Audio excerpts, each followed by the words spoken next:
Hola, ¿qué tal chicos? Bienvenidos a un video tutorial más en CodeJobs. Mi nombre es Carlos Santana y en esta ocasión vamos a continuar con el curso desarrollando un CMS con Node.js y otras tecnologías. Y pues bueno, en el video anterior nos quedamos en la implementación de de React con Redux en el proyecto. Y en este nuevo video vamos a ver muchos cambios que hice, como ya es costumbre, hice el pull request para el video, ya está marchado develop. Y bueno, les voy a explicar este pull request de manera general y después vamos a ver los cambios en el sitio como tal. Y pues bueno, aquí hice algunos cambios en el Slint RC, básicamente para ignorar las funciones de nivel superior en los statements. Y bueno, también hice algunas correcciones de una regla que se llama No Unused Expressions. Y bueno, también modifiqué la base de datos que tenemos para que no les esté marcando errores cuando estén actualizando. Agregué esto del drop procedure if exist. Quiere decir que cuando ustedes vuelvan a importar la base de datos, si ya existe su procedimiento almacenado, simplemente lo elimina y después lo vuelve a crear. Y eliminé los dos procedimientos almacenados para guardar post y para guardar un usuario. Esto lo vamos a hacer de otra manera que les voy a explicar más adelante. Y bueno, hice aquí algunas correcciones. Por ejemplo, en el año tenía un varchar capacidad de dos posiciones. Lo cambié a 4 para poder tener, por ejemplo, 2016 o un año como tal de 4 dígitos. Hice algunos cambios en la tabla de contenidos. Por ejemplo, el decision en vez de yes y no, simplemente va a ser 1 y 0, el valor como tal. Pero el label va a continuar siendo yes y no o sí y no. Agregué más mensajes de error al content. En el cool file, bueno, agregamos el run sequence, que básicamente es una librería que nos ayuda a correr secuencias de tareas de gulp. Y esto para que ejecutemos algunas tareas que se me pasó mencionarles en los videos anteriores que debemos de correr. Por ejemplo, tenemos la tarea llamada all, que esta básicamente lo que hace es concatenar los archivos que están en public JavaScript dashboard, en este caso el main y el events, y lo que hace básicamente es concatenarlo en un archivo que se llama all.js y lo almacena en source public.js. Otro cambio que hice fue eliminar el live reload porque, como saben, implementé Webpack, entonces como que ya estaba muy sobrecargado tener Webpack, Nodemon y aparte el live reload. Entonces como que ya 3 servidores alentaban bastante el sitio, entonces opté por quitarlo. Realmente no es de mucha importancia. En el Nodemon agregué un ignore para ignorar los archivos de all y vendor que son creados con las tareas de Google.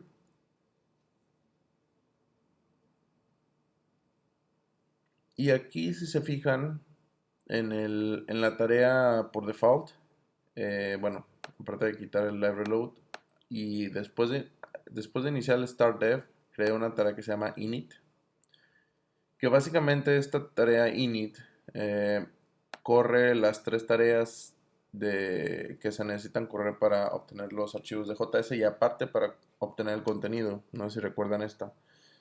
Corre primero la de vendor, después la de all y después la de content. Pero si se fijan, este bloque está bajo un set timeout de 10 segundos. ¿Por qué? Porque el content,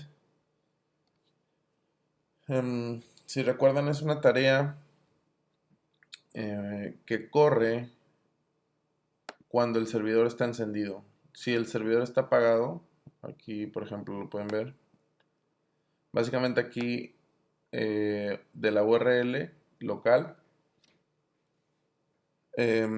Si ejecuta diagonal content diagonal en.js, perdón, .json o es, lo que devuelve es el JSON de la traducción. Pero para que funcione esa tarea, el servidor debe estar encendido. Entonces, si yo no le pongo este set timeout y la intento correr después, me va a marcar un error, puesto que el content, al tratar de ejecutarse y el servidor todavía no inicia, va a entrar en conflicto. Entonces, al esperar 10 segundos aproximadamente, le damos tiempo a que el servidor de Node y del Webpack terminen de cargar. Y ya que terminen de cargar, entonces ejecutamos nuestra tarea de content, que es la que necesita el servidor funcionando. Y bueno, en el package agregamos el run sequence. Hice varios cambios en algunos comentarios. Estos son cambios mínimos, como en vez de npm dependencies, simplemente se va a llamar dependencies.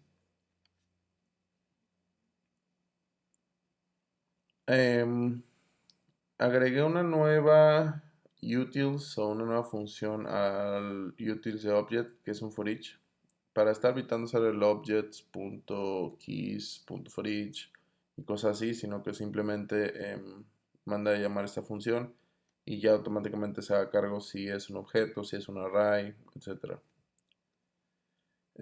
Y bueno, aquí en el blog dashboard, si recuerdan que el formulario lo estamos poniendo con el get schema, ahora estoy yo validando si por ejemplo estoy haciendo un post en el request. Entonces con res.isPost obtenemos toda la información mandada por el formulario. Y aquí le decimos en el modelo que vamos a intentar salvar el post o guardarlo. Le pasamos el post y un callback que nos va a regresar el resultado o errores. Entonces, podemos tener dos tipos de errores. El primer error es si el post que queremos agregar existe. Quiere decir que si en el mismo día estamos intentando agregar un post con el mismo título y el mismo slug, nos va a regresar que existe ese post. Entonces, vamos a imprimir una alerta, que se la voy a mostrar más adelante, diciendo que ese post ya existe.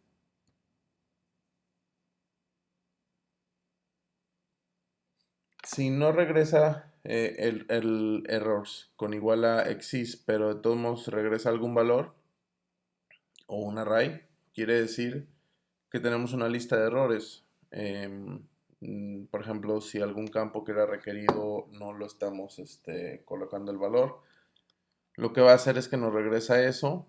Entonces aquí, bueno, aquí asignamos en cada field un error message y eso se lo vamos a asignar al esquema. Entonces al final cuando rendericemos el esquema va a renderizar los errores también. Y aquí si se fijan, estoy pasándole el flash data, que es para cuando nosotros tengamos algún error, pero hayamos mandado algún título o algún contenido o algún valor en algún input, no se pierda, sino que rescate el valor. Si no hubo ningún error y el results lo regresa con algún valor, ya sea true o algún objeto que lo haya regresado, entonces decimos aquí básicamente que se insertó correctamente el post. Siempre obtenemos el get schema para renderizar. Y entonces aquí se fijan en el alert que le estamos agregando el esquema. En el mensaje, bueno, le agrego que el post fue agregado correctamente. Y si no fue post al final, simplemente es la primera vez que entra ahí, seteamos el esquema y va a renderizar el formulario como normalmente lo haría.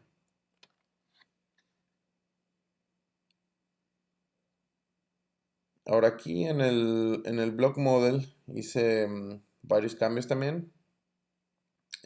Básicamente aquí agregué algunas configuraciones, por ejemplo aquí yo le pongo los required fields, son los campos que son obligatorios o que son necesarios para que tengan al menos esos valores en el post.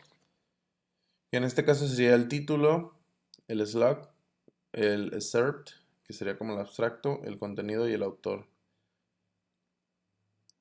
Y aquí guardo el mensaje que se fijan acá está el dashboard forms field error y error.title, error.slug, etc. Estos son los nuevos que agregué en la base de datos que les mostré anteriormente. Aquí hice un hidden elements porque si, bueno, como saben, el esquema que nosotros tenemos normalmente regresa inputs para los varchars o para valores o para campos genéricos, pero puede ser que tengamos nosotros algunos elementos que tenemos en la base de datos, pero que no queremos renderizar como formulario, pero que sí queremos que se manden con un valor. Entonces aquí al asignar el hidden elements, yo digo, bueno, el create at va a tener el valor este, que sería el año, el mes, el día. El year pues va a tener el valor de año, el month el valor del mes y el day el valor del día. Y estos valores van a renderizarse como un input type hidden. Entonces no se van a ver. Entonces aquí en el get schema del modelo, en el data simplemente le paso la tabla, el require fields y el hidden elements. Y acá en el save post, básicamente obtenemos la información del post, hago una validación para ver si existe el post que ya agregué con estos valores. Entonces aquí, por ejemplo, le digo, si el post tiene el título, el slug, en el día, el mes y el año actual, entonces quiere decir que existe. Entonces aquí, por ejemplo, ya si alguno de estos valores del require fields o del post viene vacío, ya la bandera del save, se fijan acá es true, la cambiamos a false y asignamos el error que vamos a mostrar.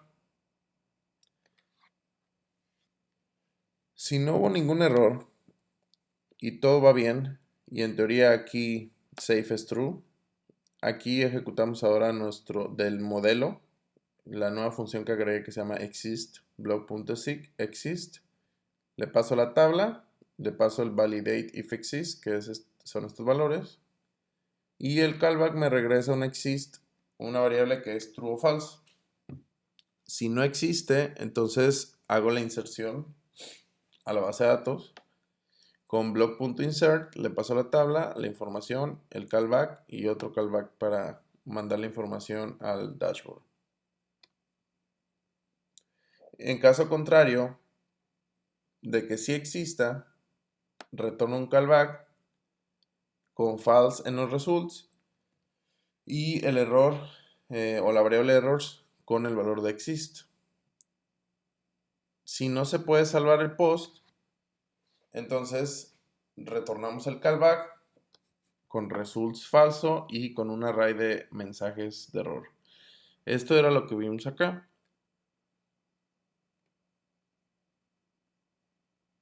Aquí, ¿ven? Si error es igual a exist, entonces hace tal cosa. Si no, pero tiene el valor de array en el error, entonces hace otra cosa. Se manda exactamente de aquí. Y bueno, acá, ¿qué otros valores? ¿Qué otras cosas cambiamos? Bueno, lo del security token, al final vi que no se pudo aplicar para el ejemplo del create post, porque al momento de mandar el post y guardar la publicación, cuando yo hago un refresh content, perdón, un refresh security token, se elimina la sesión, pero como no hace otra petición, sino que utiliza la misma para volver a renderizar el formulario, el último security token del input hidden queda con el valor anterior. Entonces, cuando nosotros volvemos a presionar Save Post, ya hay conflicto, porque ya no se puede leer el security token. Entonces lo tuve que desactivar para el blog, para salvar un blog. Ahorita acá más adelante van a ver el cambio que hice. Y bueno, acá en el helper de MySQL agregué nuevas funciones, por ejemplo el getExistQuery, que simplemente me va a regresar el query para seleccionar los campos. Por ejemplo, si yo le mandé el title, slug, el day, year y month, entonces lo que va a hacer aquí es select from block o la tabla que yo le mande, where, y aquí en el for each voy a ir pasando cada campo igual al valor que tiene y le voy asignando un and. De esta manera me va a hacer una consulta tipo select all from blog where title igual a el título que agregué, and slug igual al slug que agregué, and day igual al day, etc. Si todo eso regresa a un valor, entonces me va a regresar que sí existe. Y hice otra función para el getInsertQuery, que básicamente hace exactamente lo mismo. Obtenemos los fields, los values, o los inicializamos. Y aquí, bueno, los vamos agregando. Los campos en los fields y los valores en el value. Y le agregué una función nueva o un utils nuevo que se llama add/slashes, como la función de PHP. Porque cuando agregamos comillas simples, truena la base de datos, entonces tenemos que escaparlas. Entonces la query de aquí sería insert into la tabla, en este caso block, los campos, separados por comilla simple y coma, values y los valores. Retornamos la query. Y bueno, ahora en el helper de formularios hice varios cambios también, donde básicamente si los atributos no vienen, o si vienen en falso, en vez de regresar falso como lo hacíamos anteriormente, simplemente regresamos vacío. Después les voy a explicar por qué. Pero básicamente era para que no imprimiera false en el handlebars en vez de no imprimir nada, porque el false como que lo convertía a string. Entonces ahí había ciertos conflictos. Y también algo importante es que quité el MD5 de los nombres de los inputs. Ahora ya no se esconde eso como lo hacíamos antes, porque era más trabajo, era más laborioso estar poniendo manualmente los campos. Y opté por quitarlo para que sea más automático el proceso de insertar a la base de datos, puesto que tenemos ya los campos listos en los formularios. Entonces, ¿qué más? Bueno, aquí hice también la función de keys, que equivale a esto de object.keys, y el for each también. Aquí en el handlebars hice muchos cambios también porque, como saben, en nuestro linter tenemos configurado el max statements a 40 y la complejidad de nuestra aplicación a 8. Si se fijan acá en los slint, que sería el complexity, tenemos 8 y el max statements a 40.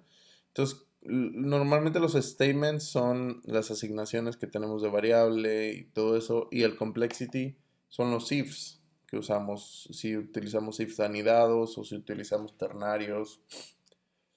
Entonces, el propósito es que no tengamos más de 8 niveles de complejidad en cada función.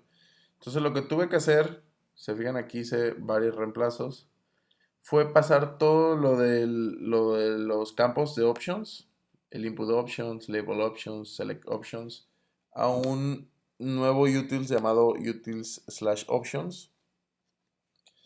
Y básicamente todo se redució, o todo se redujo, perdón, a mandar a llamar estas funciones.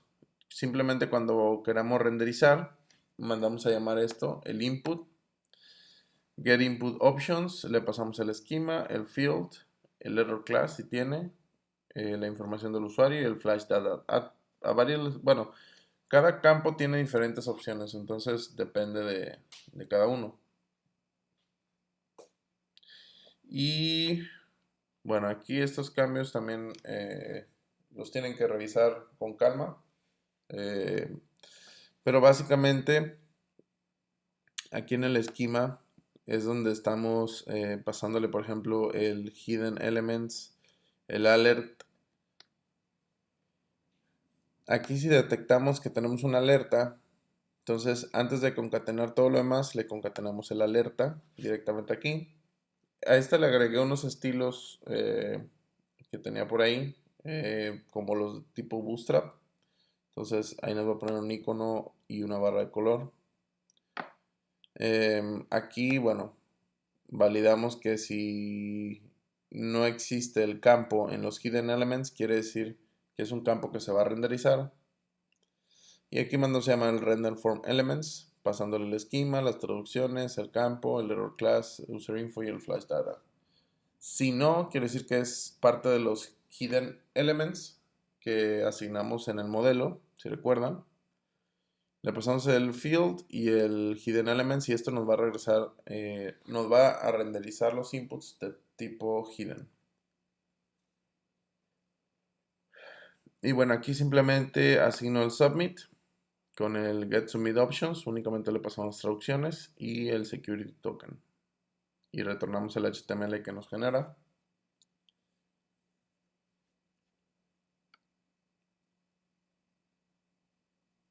Y bueno, aquí hice otras modificaciones. Por ejemplo, en los iconos ya no hace falta que le concatenemos el fa- en los iconos de favicon, simplemente con el puro nombre que venga directamente en, en el nombre del icono del favicon. Acá en el input, bueno, ahí hice algunas validaciones para poder mandar a llamar el create input. Este de ternary es para bajar la complejidad, como les mencioné. Cada vez que ustedes hacen esto del ternario, aumenta la complejidad de la función. Entonces, para reducirlo, en vez de hacerlo así, simplemente mando a llamar la función ternary, le paso la condición, el valor 1 o el valor 2, el que vaya a tomar, y ese me retorna. ¿Qué más? De los text areas igual, hicimos algunas modificaciones.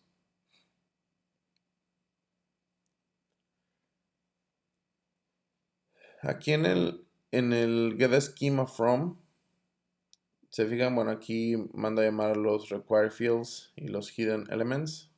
Y también agregué que en los required fields, si está el valor, o más bien si existe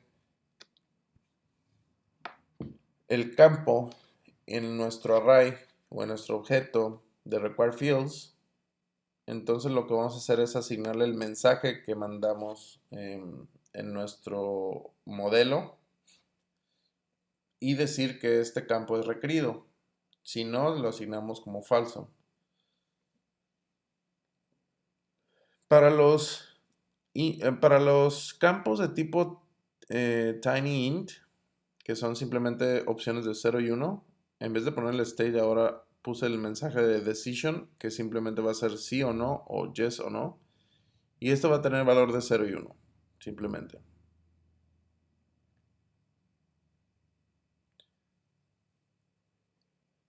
Y bueno, aquí hice más cambios. Por ejemplo, aquí, como les mencionaba, quité lo del MD5, ya simplemente son valores directos o campos directos. Agregué el campo para insertar en nuestro blog. Ver, este es el blog. En el model. Esto es para insertar. Obtenemos la tabla, la información. Obtenemos el query y ejecutamos el query que vamos a hacer para insertar. Igual para si existe el row o el registro en la base de datos. Si no existe, regresamos false. Si existe, entonces regresamos el resultado.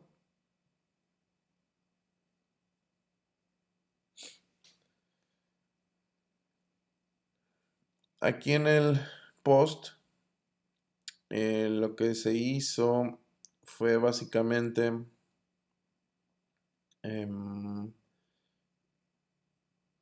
obtener el post data o la información del post. Y pues bueno, aquí está.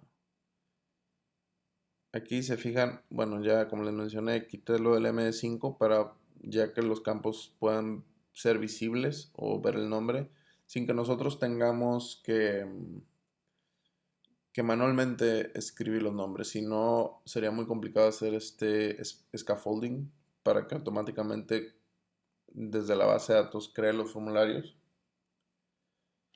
Y bueno, eso hicimos en todos lados.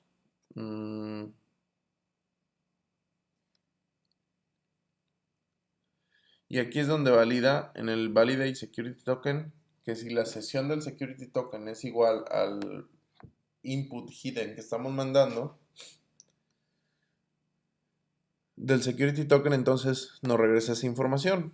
Si no, simplemente nos va a regresar un objeto vacío. ¿Qué más? Bueno, estas son algunas de las funciones nuevas que les había mencionado que agregué, como el ternary, el exist, el for each y el keys en el object para facilitarnos la tarea de validaciones. En el options, en el util options, básicamente esto se lo manda a llamar handlebars, donde le pasamos el esquema y otros valores, y aquí vamos asignando las opciones de nuestro input. Si tiene flash data, entonces lo agregamos al value. Si por alguna razón no lo tiene, entonces le asignamos vacío. Esto del require, que les decía anteriormente, para ver si ese campo era requerido o no, lo comenté por ahora, puesto que si lo descomento, va a agregar el atributo required y va a hacer que Chrome maneje que si mandas un submit, va a hacer que Chrome force a que lo ponga el campo. Pero como hice un sistema de mensajes de errores, prefiero que vean el error y no que lo controle Chrome. Ahorita les voy a enseñar cómo es eso. Y bueno, entonces estos son los get hidden options. Esto es para inputs de tipo hidden. Simplemente asignamos un ID, un nombre, un valor. Y bueno, esta va a ser nuestra opción para hidden. Para el text area, de igual manera, comenté el required por ahora. Si tiene flash data, se lo asigna el value.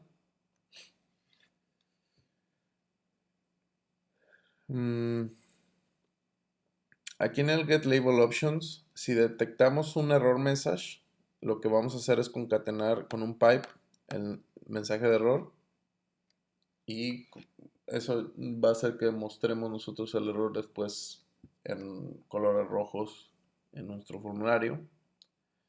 Acá los selects, si tiene aquí el flash data, entonces asignamos un selected option para que nos deje guardada la última opción que el usuario seleccionó. Y bueno, este get content insert options pues simplemente es un HTML hardcodeado para el contenido y les voy a mostrar ahí para qué sirve después.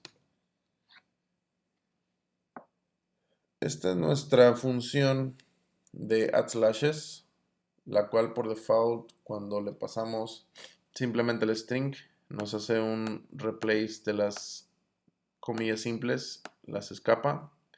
Y si le pasamos true como segundo parámetro, también va a hacerlo con las comillas dobles. No lo hice directamente porque como estamos mandando HTML podemos llegar a afectarlo. Simplemente me interesa agregar los slashes a las comillas simples para que no vaya a afectar el insert a nuestra base de datos. Aquí bajé las fuentes de las fuentes que antes utilizábamos por medio de Google Fonts. Lo que hice básicamente fue descargar las fuentes de una página que se llama Fonts Queryl. Por aquí bajan las fuentes que ustedes quieran, después se van a Generator, suben las fuentes y ya le dan descargar el WebKit que les da, y ahí les va a dar los archivos .wof y .wof2 de cada fuente, y bueno, básicamente es para agregar nosotros las fuentes localmente y no depender de Google o de que el internet se caiga o cualquier cosa. Este archivo de events para el dashboard simplemente es jQuery básico. No me voy a complicar la existencia para el dashboard. Es por eso que el dashboard lo hice para que sea server-side render y no que sea con React. Y aquí, bueno, en el resize, si el width es mayor que 755, básicamente lo que estoy haciendo es que en tablet, o bueno, que en el browser cuando nosotros resiciemos, van a ver que agregué un nuevo menú en la parte de arriba que baja y sube, pero había un error que cuando estaba abierto y resiciaban hacia más grande la pantalla, se mantenía el menú abierto, entonces esto hace que lo cierre. Esta opción, bueno, del Open Menu es para abrir y cerrar el menú que tenemos ahora. Este del título es para nosotros guardar el slug en el campo de slug que nosotros tenemos, o nuestra URL amigable. Este de Insert Ad es para insertar un anuncio de Google AdSense, que básicamente va a ser que después, cuando hagamos el blog en el lado del frontend, vamos a reemplazarlo por un anuncio real. Y este Insert Code va a ser es un sistema para insertar códigos de JavaScript, de PHP, de lo que sea, a nuestros posts. Y es como lo estoy implementando en CodeJobs. Entonces básicamente estoy utilizando el mismo código, donde aquí te pide un nombre del archivo, en este caso script.js, por defecto, tú lo puedes cambiar. Y dependiendo de la extensión que tenga, va a ser el tipo de sintaxis que le va a colorear. Pero eso va a ser mucho después. Lo vamos a ver después. Entonces aquí hace una concatenación. Lo mete al text area de ID codes. Y aquí mete en el content, mete simplemente el file name de ese archivo para poder reemplazar después esa cadena con el código que realmente estamos poniendo.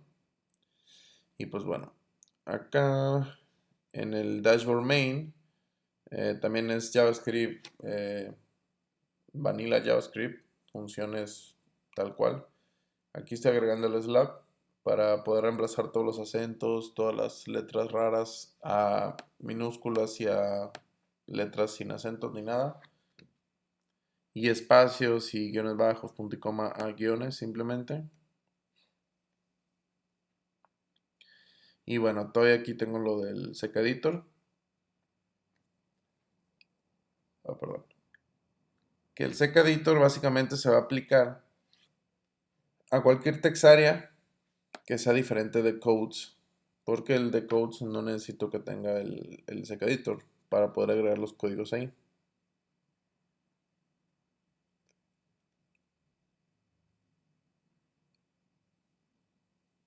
Ahora en nuestro router, el block model, en vez de que ahora lo metamos con un import directamente en cada dashboard o en cada controlador que ocupemos, lo vamos a meter ahora al response de esta manera, porque bueno, me di cuenta que en esta ocasión cuando hice los formularios necesitaba yo las traducciones en el modelo para poder mostrar los mensajes de error. Pero la única manera en el que las podía obtener era siempre y cuando estuviera en el middleware o que fuera un middleware para tener acceso al response. Y entonces por eso es que ahora los modelos van a ser parte del response. Hice aquí algunos cambios en la parte del HTML para React. Agregué el favicon. En el backend server removí el default layout porque ya no estamos renderizando nada por medio de handlebars para el frontend. Ahora lo hace React. ¿Qué más? Estos son estilos para las alertas. Para los elementos también, para los botones principalmente. Estos son los estilos de las fuentes para poder utilizarlos localmente. Agregué un nuevo mixing que se llama Center Absolute para poder centrar absolutamente. El font italic. Al font size le pasé un weight para poder, si lo tiene, agregarle un font weight. Un uppercase. Agregué un utils de estilos para poner clases como muy generales, por ejemplo como un hidden o un pointer. Y agregué variables nuevas para las media queries. De esta manera les voy a enseñar cómo voy a trabajar el responsive design en el sitio, utilizando variables de stylus. Por ejemplo, aquí la variable s es igual al only screen and. El L es el orientation landscape. El max width, pues simplemente eso. Min width, max width device, min width device. Y voy a tener tres breakpoints generales. Por ejemplo, el de desktop va a ser de 1024 hacia arriba. El de tablet va a ser hasta 768 y el de mobile va a ser a 640. Ahora, si queremos dispositivos específicos, agregué algunos para iPad, para iPhone 4, para iPhone 5, para iPhone 6, etc. Me faltaría el del iPhone 7, pero no lo he probado. Entonces aquí concateno cada cosa a mi media. Entonces, por ejemplo, el desktop va a ser media only screen and el min width de 1024. Entonces, así se va haciendo la concatenación de todos. Entonces, simplemente para usarlo, pongo yo por aquí tengo un ejemplo, por ejemplo, media tablet, Entonces aquí adentro lo que ponga va a afectar al breakpoint de tablet. ¿Sí? Entonces, aquí están viendo algunos responsive que agregué de media tablet. Y también agregué otros para el mobile. Casi todos para tablet. Aquí, bueno, hice unos cambios para el nombre de los iconos. Les agregué la palabra icon al final. En sus clases agregué los fonts. En vez de mandarlos a llamar de Google Fonts. Agregué los utils. Aquí lo que les decía del icon es que ya no es necesario el fa-, simplemente mandamos el nombre del icono. Y en el render schema mandamos las traducciones, el flash data, los hidden elements, el security token, el schema, el user info. Y acá en nuestro dashboard agregué el base para que los estilos no se dañaran. Removí el footer puesto que no lo vamos a ocupar. Eliminé el layout main, que ya no lo vamos a usar. El footer también del dashboard no lo vamos a usar. En el header del dashboard agregué aquí un Powered by CodeJobs en la parte de arriba y el menú que se va a esconder para cualquier dispositivo menos para tablet y para mobile. Esta es la opción para abrir y cerrar el menú, es una flecha. Bueno, el sidebar únicamente cambié los nombres de los iconos y arreglé algunos unit test por acá, como pueden ver. Entonces, suenan a muchos cambios y suena bastante complicado, lo sé, pero ahora vamos a ver lo que realmente se hizo. Oh, perdón, necesito inicializar el servidor. Entonces, a ver, acabo de hacer merge, entonces tengo que bajar esto.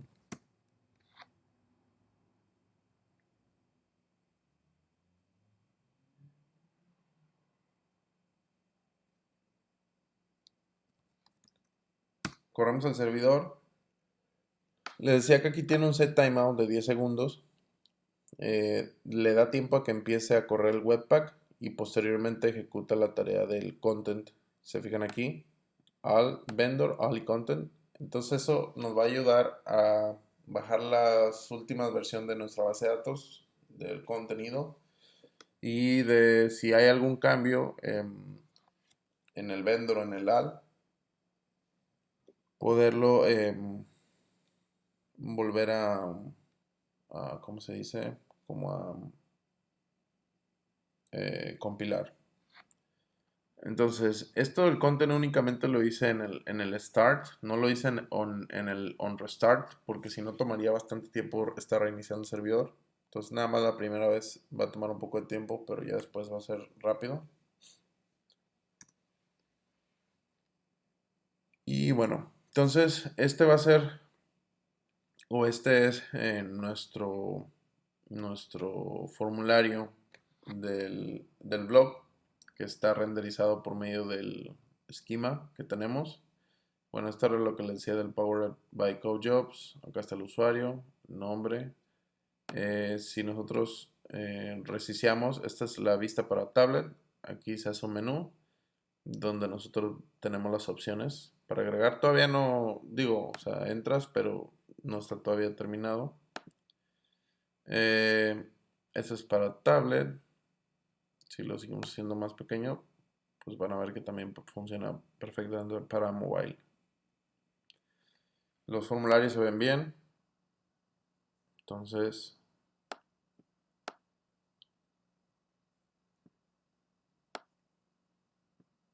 como podemos ver aquí, si inspecciono, vemos que aquí, por ejemplo, el input type title ya no me los pone en MD5 los names, ya me los pone normal.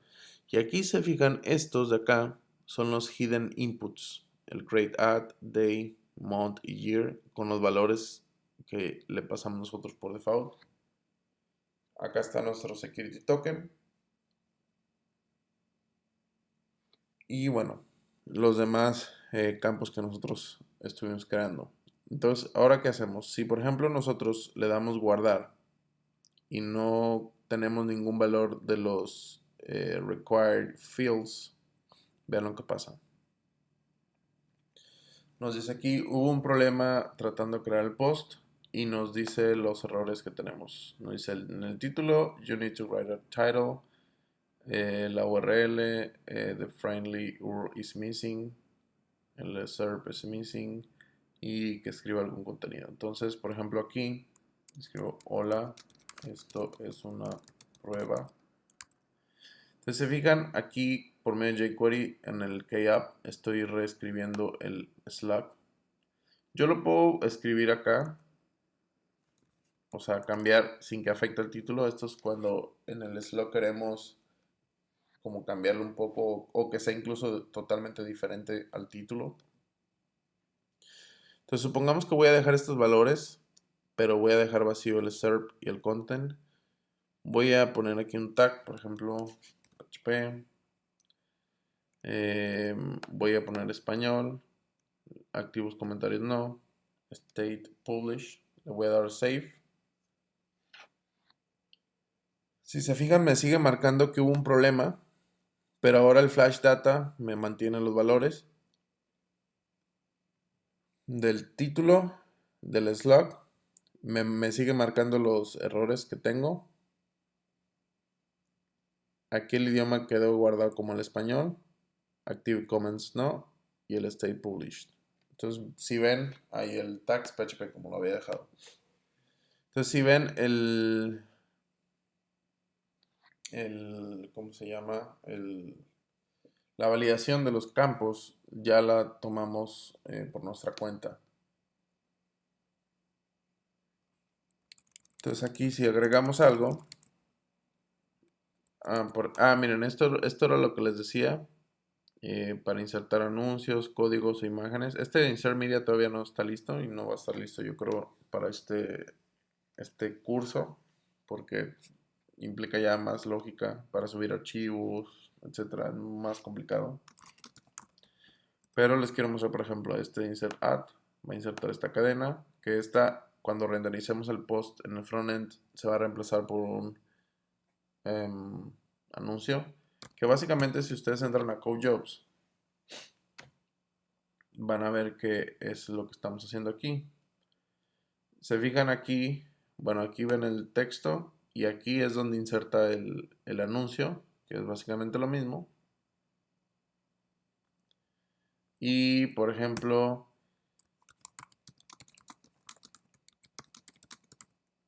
si queremos insertar un código, por así decirlo, no sé, PHP, bueno, de JavaScript.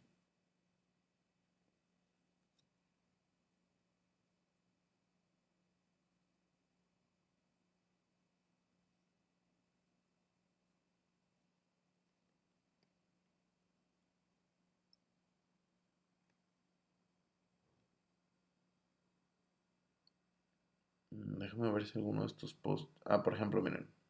Este código que ven aquí, que tiene cierto estilo, es básicamente lo hacemos así: le damos aquí a insertar, nos pone un prompt con el nombre del archivo. Aquí le podemos poner lo que sea, por ejemplo, ejemplo.js.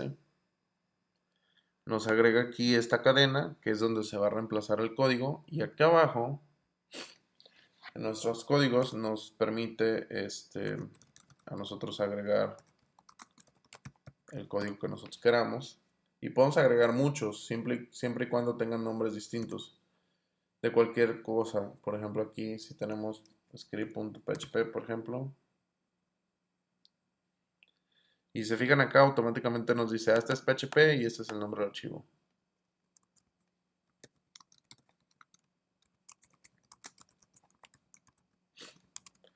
De esta manera nosotros guardamos nuestros códigos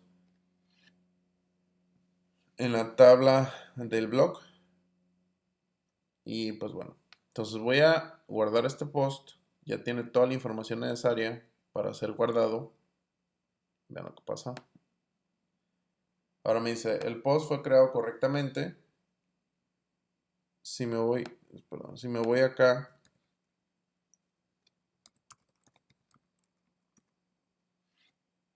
a mi base de datos, Making Developers Blog, veo que aquí ya lo agregó. Si se fijan, bueno, este es el assert, el slug, el título, los códigos y los códigos que pone acá. Entonces básicamente lo que hacemos en el frontend, o lo que vamos a hacer, es reemplazar este ejemplo JS por este código y este script.php por este código. Pero eso se va a hacer después. Aquí me agregó el tag de PHP, el created add con la fecha, sin hora, no me interesa la hora, el día 18, el mes 10, el año 2016, el idioma español y el Active Commons 0, State Published. Entonces, si por ejemplo a alguien aquí se le ocurre dar refrescar y volver a mandar la misma información, como el post ya tiene el mismo nombre, en la misma fecha y todo, nos marca un error que el post ya existe. Entonces, como ven, está totalmente validado para evitar que estemos ingresando registros duplicados. Y pues bueno, no sé qué más pudiera mostrarles. Aquí también como les decía, del menú.